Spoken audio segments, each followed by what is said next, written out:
silahkan lakukan. Jangan hanya 5.000 orang, 50.000 orang suruh ngerangkap. Saya tidak akan kenal. Saya tidak akan merubah keputusan. Tadi itu arogan, Pak. Waktu dia baru dilantik aja sudah mengancam masyarakat. Jangan sekali-kali ada yang mengganggu pemerintahan saya. Banyak hal yang menjadi catatan kami, bahkan sampai ini kami kaget ada beberapa persoalan yang sangat memprihatinkan.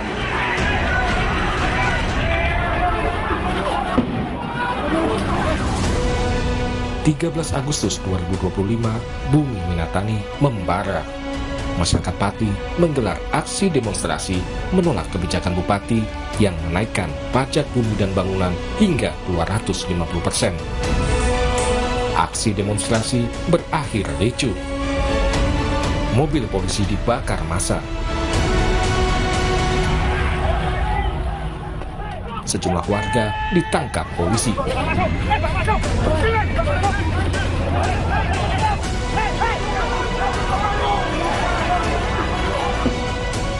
Bupati Sudewo yang berusaha memberikan penjelasan justru dilempar massa. Selain menolak kebijakan kenaikan pajak PBB, massa juga menuntut Bupati Sudewo mundur karena dinilai arogan, menantang warganya untuk menggelar demonstrasi. Karena tadi itu arogan, Pak. Waktu dia baru dilantik aja sudah mengancam masyarakat. Jangan sekali-kali ada yang mengganggu pemerintahan saya. Oke. Sadewo itu keluar, Sadewo. Setelah baru beberapa hari dilantik, beberapa bulan, Pak Bupati Sudewo membuat kebijakan menaikkan pajak 250%. Yang menaikkan kerja nomor 1 tahun 2024. Selain pajak 250% yang sempat dinaikkan, apa kebijakan lain yang kemudian merugikan rakyat? Ada pajak pedagang kaki lima, Pak Bupati Pemalang, pedagang kaki lima 300.000 per bulan. Aspirasi kami sudah sampaikan semua ke panjenengan, mohon Merespon tuntutan warga, DPRD Kabupaten Pati membentuk Pansus Hak Angket Pemakzulan Bupati. Pansus Hak Angket menyebut ada 12 pelanggaran yang diduga dilakukan Bupati Pati Sudewo. Salah satunya soal pemberhentian pegawai RSUD Suwondo yang diduga menyalahi prosedur. Dari data-data pendukung keterangan teman-teman ex Suwondo kami terima, banyak hal yang menjadi catatan kami, bahkan sampai ini kami kaget ada beberapa persoalan yang sangat memprihatinkan. Bahkan tadi disampaikan juga keterangan Pak Bupati yang di TikTok atau di video atau di teman-teman media mengatakan kalau teman-teman ini masuknya tidak pakai tes, teman-teman ini masuknya tidak pakai prosedur yang benar. Ternyata ada yang benar, ada proses yang benar. Terkait kenaikan PBB, Pansus Hak Angket DPRD Pati juga mengungkap bahwa usulan menaikkan bukan berasal dari camat dan kepala desa, sebagaimana yang diklaim Bupati Sudewo sebelumnya. Surat edaran katanya inisiatif dia sendiri. Inisiatif dia sendiri, tidak ada perintah dari Pak Bupati. Terus terkait pernyataan Pak Bupati terkait dengan 250% kenaikan itu, salah satu usulan dari camat, kades dan tokoh masyarakat, ternyata camatnya tidak. Dia sudah disampaikan bahwa gini ya kenaikannya, terus camat menyetujui, bukan usulan mereka. Anggota Pansus Hak Angket lainnya menyatakan kebijakan menaikkan PBB hingga 250% tidak pernah dibicarakan dengan DPRD. Apakah sudah juga dibahas soal kenaikan pajak 250%? Kan mekanismenya seyogianya, selazimnya itu dibahas juga di DPRD. Kenapa tiba-tiba setelah ada kebijakan baru ada protes-protes? DPRD juga punya andil sebenarnya untuk mengesahkan ataupun menjalankan kebijakan yang diprotes oleh publik Pati ini, Bung Joni. Ya, kami di DPRD sama sekali tidak pernah diajak bicara tentang kenaikan PBB ini. Ya? Clear, tidak pernah. Ya. Sama sekali. Bupati Pati Sudewo menghormati pembentukan Pansus Hak Angket di DPRD, namun ia tegas menyatakan menolak mundur sebagai bupati. Ini merupakan proses pembelajaran bagi saya, karena juga baru saja beberapa bulan menjabat sebagai ketua hak angket yang dimiliki oleh DPRD. Jadi saya menghormati hak angket tersebut, paripurna tersebut. Tuntutan kan sudah disampaikan tadi. Kalau saya kan dipilih oleh rakyat secara konstitusional dan secara demokratis, jadi tidak bisa saya harus berhenti dengan tuntutan. Pengamat politik menyatakan saat ini upaya pemakzulan Bupati Pati sulit terlaksana, kecuali DPRD Pati mampu membuktikan kesalahan Bupati Sudewo. Saya 60% tidak akan bisa dari sisi itu ya, dari sisi kekuatan di atasnya, karena elit politik tampaknya tidak meresistensi dan atau tidak merejeksi posisi Pak Sudewo ini. Itu kan hanya masyarakat, bukan tidak penting. Nah, di sini tantangan, tetapi ini juga akan patah ketika mampu DPRD membuktikan bahwa yang bersangkutan itu salah gitu. Itu saja menurut saya. Dan sekali lagi harus bernilai hukum ya, bukan bernilai informasi, asumsi-asumsi itu gampang dipatahkan di MA gitu. Kementerian Dalam Negeri terus memantau proses politik yang tengah berlangsung di DPRD Pati. Pemerintah pusat juga telah memberikan teguran pada Bupati Pati. Proses politik yang ada di Pati tentu kita cermati dengan seksama. Apa yang sekarang bergulir di DPRD, Kemendagri melakukan proses pengawasan, ada proses komunikasi, ada proses teguran, ada proses evaluasi. Sementara politisi Partai Gerindra yang juga Menteri Sekretaris Negara, Prasetyo Hadi, juga menghormati proses yang berjalan di DPRD Pati. Prabowo Subianto sebagai Presiden maupun Ketua Umum Partai tidak akan mengintervensi proses politik yang berjalan. Namanya pemerintah Kabupaten Pati ya, jadi kesepakatan untuk menjalankan hak angket, ya, kemudian pansus, ya sepenuhnya kita hormati. Ini nggak ada hubungannya dengan kader Gerindra atau bukan. Kalau memang mekanismenya seperti itu ya kita ikuti. Ya kan dalam konteks yang ini tidak bisa juga kemudian Bapak Prabowo meskipun ketua umum partai tidak ada mekanisme yang kemudian beliau bisa mohon maaf nih misalnya menghentikan atau menghalangi proses aspirasi munculnya hak angket atau munculnya pansus, kan mekanismenya tidak memungkinkan. Rakyat Pati sudah bergerak, bola sekarang ada di tangan DPRD. Akankah DPRD Pati mampu membuktikan kesalahan Bupati Pati Sudewo sehingga memenuhi syarat untuk pemakzulan? Tim Liputan Kompas TV. Topik menarik lainnya, terlapor kasus dugaan pencemaran nama baik Jokowi, Roy Suryo, Rabu pagi memenuhi panggilan penyidik Polda Metro Jaya. Lalu apa yang kali ini didalami oleh polisi dan kapan polisi tetapkan tersangka pada kasus ini? Selengkapnya akan kami ulas usai jeda bersama rekan saya Friska Clarissa. Sesaat lagi.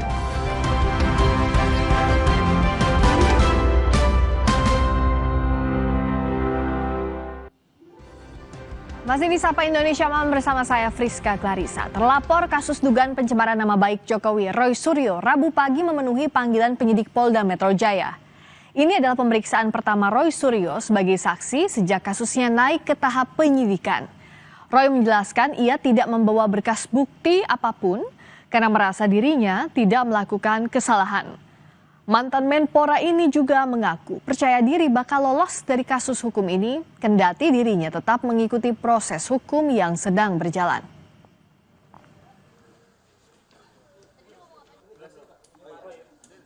Laporan yang salah, sebuah laporan yang konyol, ya banyak sekali kesalahan dan harusnya sebagai Kapolda Metro Jaya yang baru, ya Bapak Irjen Asep, ya tolong koreksi anak buah Anda. Ya, anak buah Anda menjalankan tugas yang tidak semestinya. Sejauh ini PD nggak salah di kasus ini ya? Oh iyalah, gitu justru kami makanya berani menerbitkan buku itu dengan benar, gitu ya. Gitu. Saya kira itu dulu, ya. Saat ini sudah bergabung bersama kami Roy Suryo selaku terlapor dugaan pencemaran nama baik kasus ijazah Jokowi. Ada pula Rifai Kusumanegara selaku pengacara Jokowi, dan dari sambungan Zoom ada Komjen Purnawirawan Ito Sumardi selaku Kabid Reskrim periode 2009-2011. Selamat malam Bang Roy, selamat malam Pak Ito, selamat malam Bang Rifai. Selamat malam Mbak, selamat malam Mbak Rizka. Selamat malam. Ya, selamat malam. Saya ke Bang Roy. Selamat malam juga Pak Ito. Ya. Iya Bang Roy, Malam, tadi. Mas Roy. Jadi tadi itu diperiksanya dalam kasus apa? Kalau dari panggilannya, Mas Roy, pencemaran nama baik? Ya, kalau dari panggilannya menjadi saksi atas sebuah peristiwa yang terjadi pada tanggal 22 Januari 2000. 22 Januari itu peristiwa apa itu? Nah, kepada penyidik, ya. Halo, suaranya agak kurang jelas, maaf Mas Roy. Jadi tadi itu ditanyakan soal peristiwa 22 Januari, tapi pada saat penyidik menanyakan itu terkait kasus apa? Relate-nya apakah ke pencemaran nama baik kah? Makanya gini. Laporan dari 4 pihak. 3 para termulnya. Juga itu ya itu ada siapa? Ya terus kemudian tempatnya di Jakarta. Bang Roy, maaf suaranya tidak terdengar jelas. Nanti kita perbaiki dulu ya sambungan komunikasinya ya, Bang Roy, karena suaranya dari nanti akan ditelepon kembali dulu, Bang Roy. Sambil menunggu itu, Bang Rifai, tadi kan yang saya tangkap, Bang Roy ini nggak tahu nih tanggal 22 Januari itu peristiwanya terkait apa. Kalau dari pihak Anda, apa ada kaitannya dengan pencemaran nama baik Pak Jokowi? Oke. Kalau yang kami laporkan di Polda saat itu yang dilakukan oleh Pak Jokowi dan kami dampingi adalah memang ada 24 peristiwa yang berupa objek yang terdapat di sosial media, di mana dari 24 tayangan-tayangan tersebut ada sebuah peristiwa pernyataan-pernyataan yang sifatnya mencemarkan, termasuk tidak hanya mencemarkan ya, memfitnah dan mencemarkan nama baik dari Pak Jokowi. Ya. Pernyataan itu lewat media sosial atau apa? Di sosial media. Ya. Selain statement-statement dari beberapa orang, termasuk Bang Roy. Salah satunya ada tayangan-tayangan yang memang diantaranya yang berbicara Pak Roy. Sekalipun memang saat itu kami tidak mendahului ya. Pertama karena kami melakukan asas praduga tidak bersalah. Ya, karena sekarang ini kemajuan teknologi kan seringkali juga orang yang berbicara itu misalnya fake video gitu. Ya. Belum tentu yang seharusnya yang bersangkutan gitu, yang sebenarnya. Sehingga waktu itu kami serahkan objek-objek ini diminta untuk diteliti. Intinya yang kami laporkan adalah pertama adanya tayangan di sosial media yang bersifat memfitnah, menduduh Pak Jokowi membuat ijazah palsu dan menggunakan ijazah palsu. Kedua juga mencemarkan nama baik karena pernyataan-pernyataan itu disebarkan di publik ya. Termasuk juga ada perbuatan rekayasa teknologi ya, di mana ada satu tayangan orang yang mengklaim dirinya ahli menggunakan sebuah aplikasi teknologi. Lalu kesimpulannya adalah dari tayangan yang dianggap ijazah itu dinyatakan itu menjadi bukan ijazah Pak Jokowi, bahkan ijazah milik Dul Matno. Kami melaporkan itu karena kami melihat itu fitnah, tidak sebenarnya. Itu pasal 35 UT. Jadi barang siapa melakukan rekayasa yang membuat isinya tidak sebagaimana mestinya. Jadi pihak Anda menuding bahwa itu rekayasa teknologi yang dilakukan pihak Roy Suryo yang seakan-akan itu bukan ijazah Pak Jokowi, begitu ya? Betul. Jadi miliknya Dul Matno. Itu peristiwanya yang kami laporkan dan memang itu ada diatur di pasal 35. Kedua juga ada di pasal 32 yaitu menggunakan data elektronik tanpa izin. Di mana tayangan ijazah itu dilakukan pengurangan, pemotongan dan segala macamnya dengan tujuan akhir adalah menyatakan itu tidak asli gitu ya. Nah, karena memang semua itu diatur di Undang-Undang ITE, maka kami laporkan peristiwa-peristiwa itu dan pasal itu juga memang diatur di Undang-Undang ITE. Tapi jadi 22 Januari itu terkait yang video ya, video sosial media? Ya, seluruh video. Jadi sebenarnya kalau peristiwa video itu kan bermacam-macam ya, tanggalnya banyak sekali. Tapi dikumpulkannya itu 22 Januari? Dikumpulkan dan dilihat oleh Pak Jokowi. Karena kan kalau bicara delik aduan kan memang harus ada korelasi antara perbuatan dengan korban yang merasa dirugikan. Iya, jadi bukan berarti tempus videonya 22 Januari ya, tapi 22 Januari itu buktinya dilihat oleh Pak Jokowi. Dilihat oleh Pak Jokowi dan beliau merasa dirugikan. Nah sambil kita menunggu Mas Roy yang tampaknya masih belum terhubung, saya ke Pak Ito lagi. Pak Ito, kasus ini kan masih sampai sekarang sudah naik penyidikan, tapi belum ada tersangkanya. Menurut Pak Ito, apa yang jadi kendala ya? Apakah tadi bukti-bukti yang diajukan oleh Bang Rifai dan kawan-kawan dari pihak Pak Jokowi belum sekuat itu untuk menetapkan siapa tersangkanya? Iya, baik Mbak Friska. Yang pertama, kita perlu pahami dulu bahwa dalam kasus yang peristiwa itu ada yang tertangkap tangan, ada juga yang tidak tertangkap tangan. Kalau tidak tertangkap tangan, maka tentunya kita harus melakukan satu upaya penyelidikan atau bahkan mungkin pemeriksaan saksi yang bisa nanti ditingkatkan menjadi tersangka. Nah, saya apresiasi dengan Mas Roysuryo ya, karena beliau memenuhi kewajiban untuk tentang sesuai pasal 192 KUHP ya. Itu kan kewenangan penyidik ayat 1 diatur untuk memanggil, memeriksa seseorang, dan ayat 2-nya itu kewajiban bagi seseorang itu untuk memenuhi. Ya, karena ini sifatnya polistisia ya, memiliki kekuatan hukum yang besar. Kalau nanti mau jalan yang bersangkutan saya tidak memenuhi, bisa dikenakan pasal 224. Tapi kemudian sebetulnya ada upaya hukum, tadi disampaikan oleh Mas Roy bahwa penyidik tidak profesional. Tentunya di internal itu beliau bisa melaporkan ke Propam. Nanti kalau Propam menganggap bahwa penyidik tidak profesional, maka akan ada tentunya langkah-langkah hukum yang diperbaiki. Yang kedua, di dalam pasal 52, kan yang bersangkutan juga berhak juga untuk tidak menjawab atau memberikan keterangan yang mungkin menurut yang bersangkutan itu atau yang terperiksa ini dianggap bahwa ya itu saja yang akan disampaikan. Ada upaya hukum lain itu pasal 77 KUHP dan juga dilengkapi dengan keputusan Mahkamah Konstitusi nomor 21 tahun 2014. Seseorang bisa mengajukan pra peradilan untuk tersangka. Saya kira untuk di sini kita sebaiknya nggak usah diramein dulu gitu ya.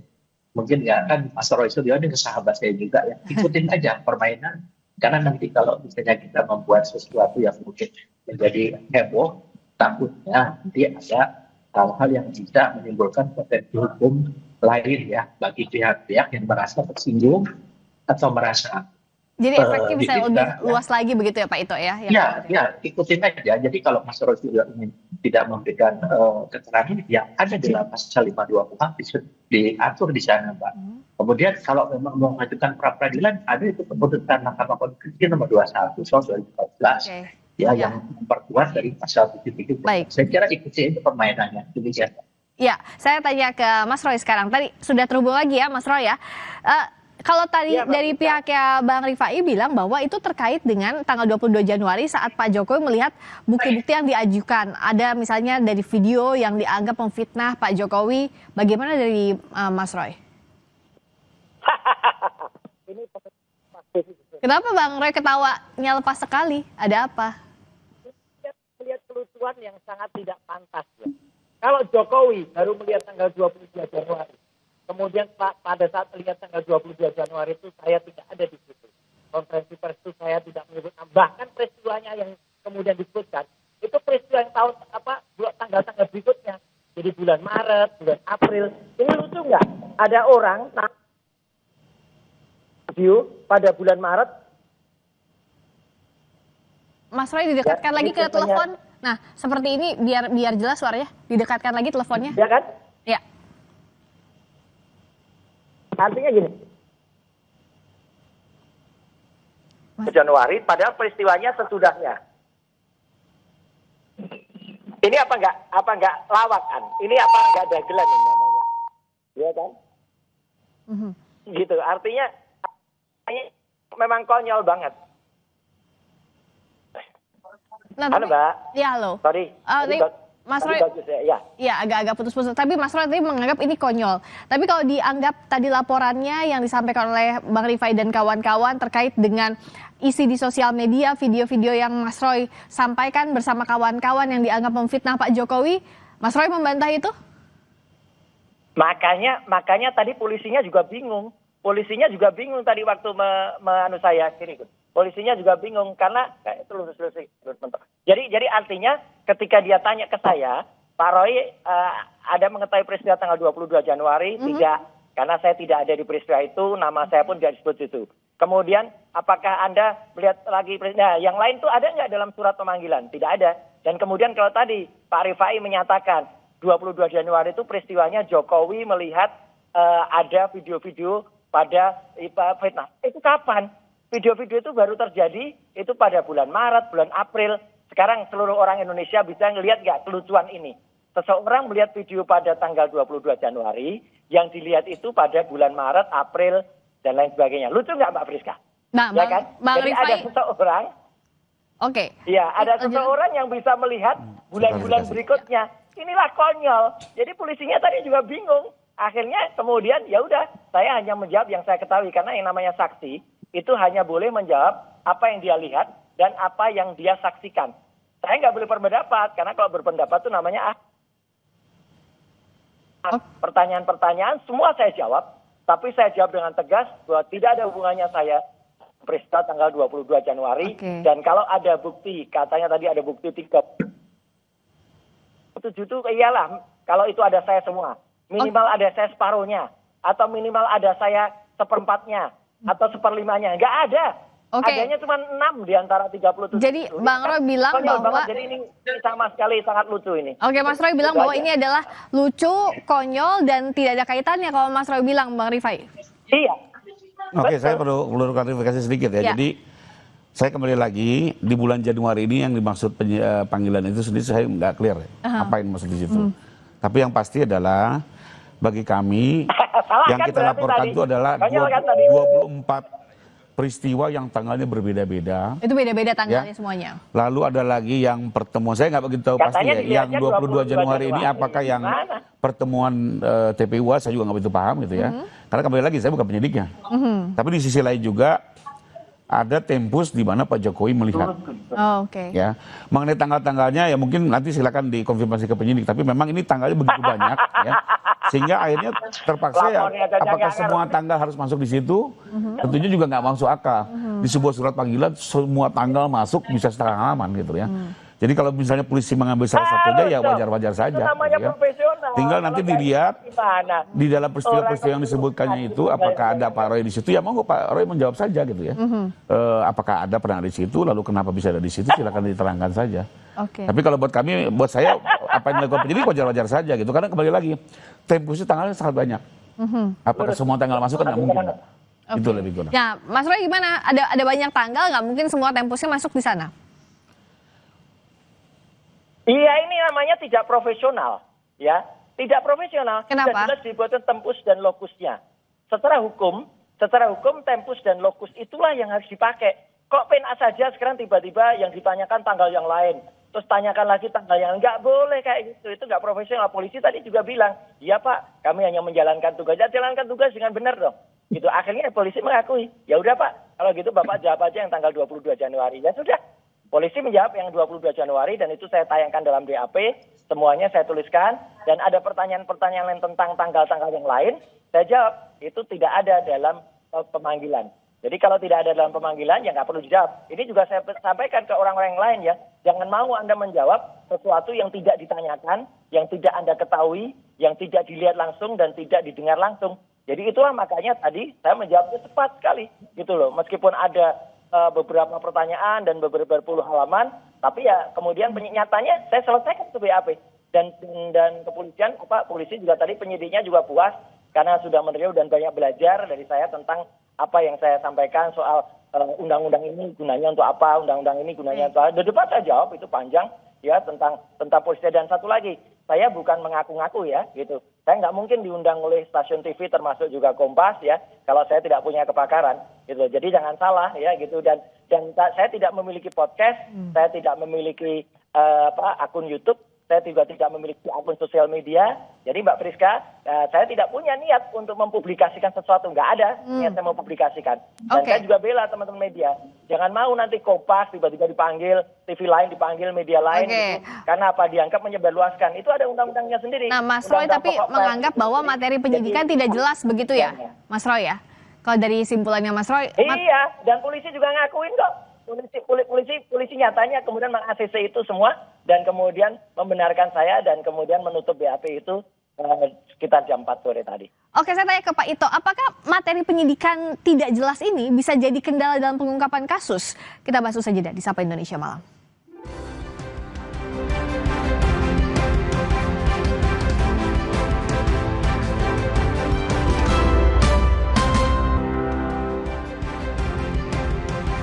Masih membahas babak panjang kasus ijazah Jokowi, bergabung bersama kami Roy Suryo selaku terlapor dugaan pencemaran nama baik kasus ijazah Jokowi, ada pula Rifai Kusumanegara selaku pengacara Jokowi, dan dari sambungan Zoom ada Pak Ito Sumardi, Kabar Eskrim periode 2009-2011.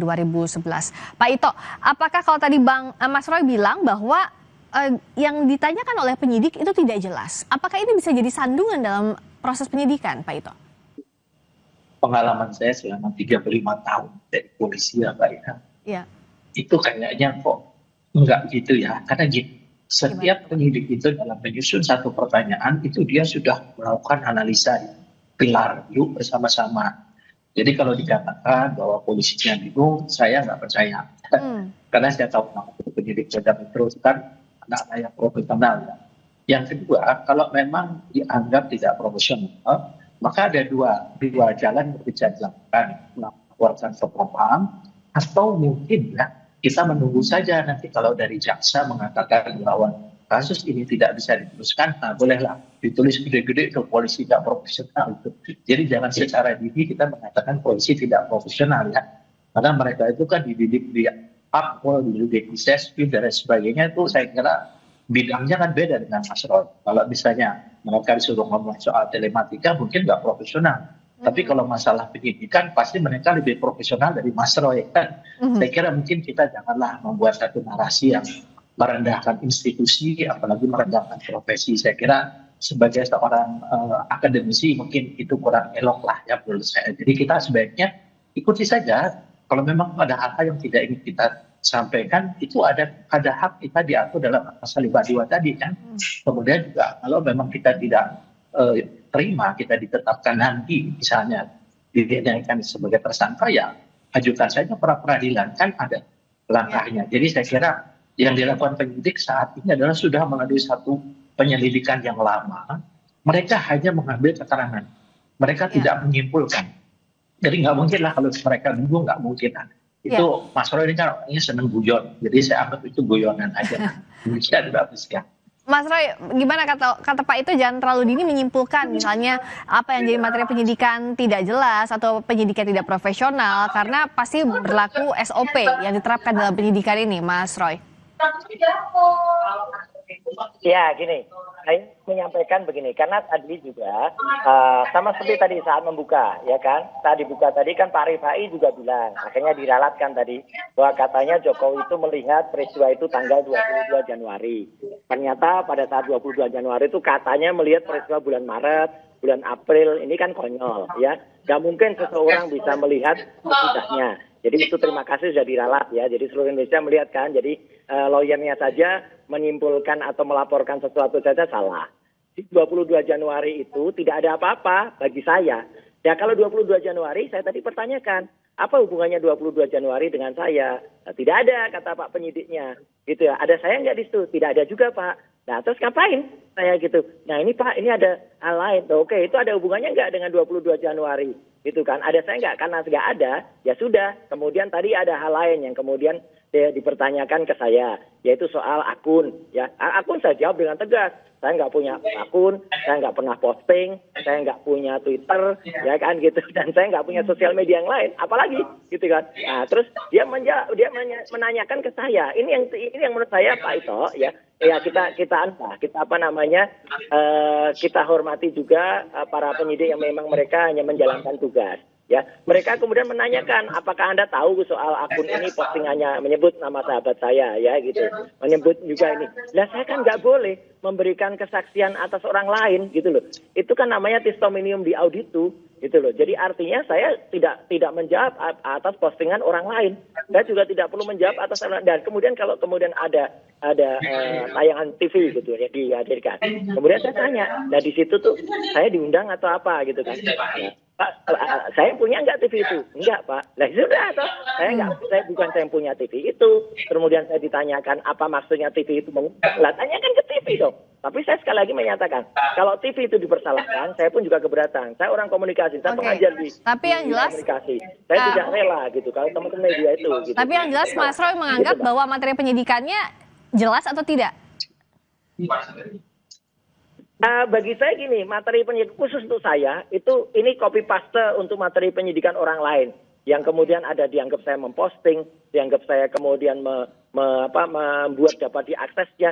Nggak ada, saya tidak ada satupun posting. Kemudian tadi yang dikatakan Pak Rifai, saya membuat perbedaan dengan tadi disebut Dumatno. Itu nggak ada, itu Dumatno itu adalah hasil dari software. Ketika kemudian Reason membicarakan itu, saya teliti. Dan hasil penelitian saya seperti itu. Jadi tidak ada namanya perubahan sama sekali. Itu Mbak Friska. Oke, kalau dari Bang Rifai tadi menganggap ya tidak jelas materi penyidikannya dan menganggap bahwa pihaknya Pak Jokowi aja nggak yakin dengan apa yang dilaporkan. Enggak, kami yakin sekali. Jadi karena yang kami laporkan fakta, Mbak. Kenapa nggak yakin? Coba ya mungkin, sorry kalau soal bulan-bulan, karena ini 24 objek, 24 tanggal, 24 bulan ya. Saya juga tidak, kalau ditanya tanggal berapa aja, karena itu sudah kami saberi, sudah kami serahkan ya kepada penyidik kan, ya. di awalnya, Pak. Apa namanya, dan ya tentunya nggak mungkin semua tanggal itu kami ingat gitu ya. Tapi intinya adalah dalam waktu beberapa bulan ada 24 objek yang kami temukan dan kami sudah serahkan kepada penyidik. Nah, cuma ini kan kembali lagi kami nggak paham juga nih panggilan yang buat penyidik. Kalau saya menduga, karena saya juga sering menjadi pengacara tersangka atau saksi gitu ya. Biasanya memang penyidik mau tidak mau kan tidak mungkin mencantumkan semua tanggal. Ya bisa penuh sendiri surat panggilan. Nanti tapi di dalam pemeriksaan disitulah baru digali. Ya, ada objek seperti ini, apakah Anda tahu? Tidak tahu, berarti lanjut ke pertanyaan berikutnya. Objek yang kedua seperti ini, apakah Anda tahu? Tahu, kenapa Anda bisa di dalamnya? Bisa seperti itu ya. Jadi menurut saya ya kita lihat panggilan isi dari pertanyaan BAP. Kalau kami biasanya seperti itu ya kalau mendampingi. Jadi jangan hanya berkutat di soal panggilan ya, di soal tanggal-tanggal, tapi di substansinya tidak melakukan klarifikasi dengan lengkap. Tapi kembali lagi, yakin bahwa penyidik profesional. Kalau buat saya justru ya saya melihat penyidikan ini cukup komprehensif dan cukup hati-hati, Mbak. Artinya kalau tidak salah saya kemarin lihat SP2HP sudah ada 99 saksi didengar, termasuk juga cukup banyak ahli dan multidisiplin ilmu, para guru besar juga didengar pendapatnya di situ ya. Dan kalau kita lihat juga sampai hari ini kan kemarin penyelidikan pun berbulan-bulan ya. Masuk ke penyidikan pun sudah sekian lama, cukup hati-hati, belum ada tersangka. Menurut saya ini bagus. Artinya penyidik juga tidak tergiring ya. Beliau hati-hati dan memang itu yang kami harapkan. Pak Jokowi juga ingin pemeriksaan ini betul-betul hati-hati, tidak tendensius ya. Dan pada akhirnya adalah meminta pertanggungjawaban dari orang yang memang seharusnya mempertanggungjawabkan segala perbuatannya, tapi juga tidak menyeret orang-orang yang tidak perlu bertanggung jawab. Jadi kembali lagi, biarpun sudah ada nama 12 beredar, buat kami hati-hatilah, tetapkan tersangka kalau memang semua alat bukti mencukupi ya. Jadi tidak harus si A, si B gitu ya, atau Pak Roy. Kalau memang Pak Roy nggak bersalah, kenapa mesti dikejar pertanggungjawabannya kan? Jadi kembali lagi kami sebagai pelapor juga memberikan kesempatan seluas-luasnya kepada penyidik untuk bertindak hati-hati. Nah, kalau terakhir Pak Ito, bagaimana agar penyidik ini cermat, hati-hati, tapi tidak berlarut-larut juga kasusnya? Kasus ini kan juga berjalan di satu sidang pengadilan ya. Di Jawa Tengah. Tentunya penyidik tidak harus mempertimbangkan masalah ini. Bukan karena lama, karena objeknya kan sama. Nah di sana sudah jelas ya. Kemudian tentunya dengan dasar itu, ini pun akan menjadi sesuatu kelihatan bagi penyidik untuk menjadikan satu alat bukti. Tadi kesan-kesan Roy.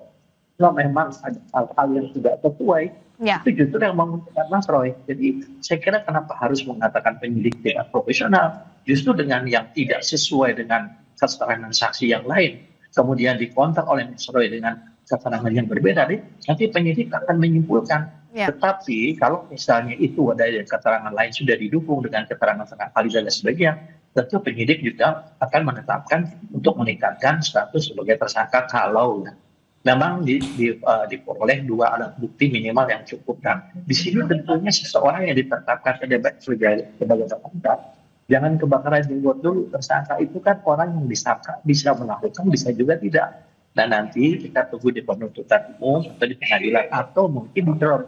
Kalau misalnya keterangan Mas Roy tadi disampaikan nanti tidak berumpan, ya pasti penyidik akan ngedrop. Karena kalau tidak, ada konsekuensi itu bagi penyidik apabila dari pihak yang ditetapkan sebagai tersangka melakukan upaya hukum, yaitu melalui pengadilan.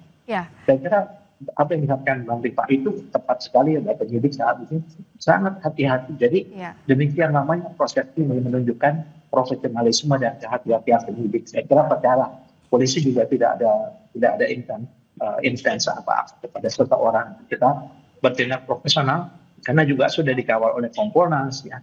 Ya. Kemarin sudah dikokap dan saya juga tidak datang ya. Ya kita kembalikan saja pada proses hukum. Ya. Nah, kita ikuti semuanya. Jadi tidak perlu menilai sesuatu lembaga dengan memberikan sanksi yang merendahkan profesionalisme yang kemudian dikatakan publik bingung. Saya sebagai mantan polisi tentunya saya juga sudah nyaman ya. Demikian Mbak. Baik, jadi ya ikuti proses hukumnya, semua pihak harus cermat, hati-hati, transparan dan profesional. Ini yang tambahan dikit, Mbak. Ya. Nah, jadi ini Bang Roy biar clear ya. Jadi 24 peristiwa itu tanggalnya berbeda-beda. Ini saya buka catatan nih sekarang. Oke, tapi singkat-singkat aja. Nanti pasti Sementara Mas Roy Pak akan jawab. Jokowi melihat video itu tanggal 26 Maret 2025. Ya, 26 Maret 2025 Pak Jokowi melihat. Ya. Jadi ini biar clear karena kembali lagi tanggalnya banyak sekali. Saya nggak bisa ingat satu persatu, tapi saya udah buka di catatannya nih. Oke, udah ada catatan Ya Mas Roy? harus rinci, jangan boleh, jangan. Ya. Ya gini Mbak, jangan boleh masyarakat tiba-tiba ditanyain tanggal-tanggal yang tidak ada, tiba-tiba dimunculkan. Ini namanya kriminalisasi. Tapi nggak apa-apa lah, kita lihat saja ya. Nanti siapa yang benar, siapa yang salah, dan ternyata kan sudah terbukti tadi salah. 22 Januari itu tidak ada apa-apa, dan kemudian kalau tanya tanggal-tanggal lain, ya kami keberatan. Karena itu tidak ada putih. Nggak boleh orang ditanya secara hafalan gitu saja, tanpa ada hitam di atas putih yang ada pada surat pemanggilan. Itu yang Baik, proses hukumnya dijalani terus Bang Roy Suryo CS, juga Bang Rifai dan kawan-kawan. Penyidikannya tapi harus berlangsung secara profesional dan transparan. Terima kasih Mas Roy Suryo, terima kasih Bang Rifai, terima kasih juga Pak Ito. Selamat malam. Malam, Pak Ito, Bang Roy, terima kasih. Berikutnya saudara, kami kembali dengan sorotan lainnya masih di Sapa Indonesia Malam. Antara lain, informasinya anggota DPR mendapat kenaikan tunjangan untuk beras transportasi. Kita bahas usai jeda. Publik berharap kinerja DPR sejalan dengan kenaikan tunjangan. Usai jeda bersama rekan saya Radi Saputro di Sapa Indonesia Malam.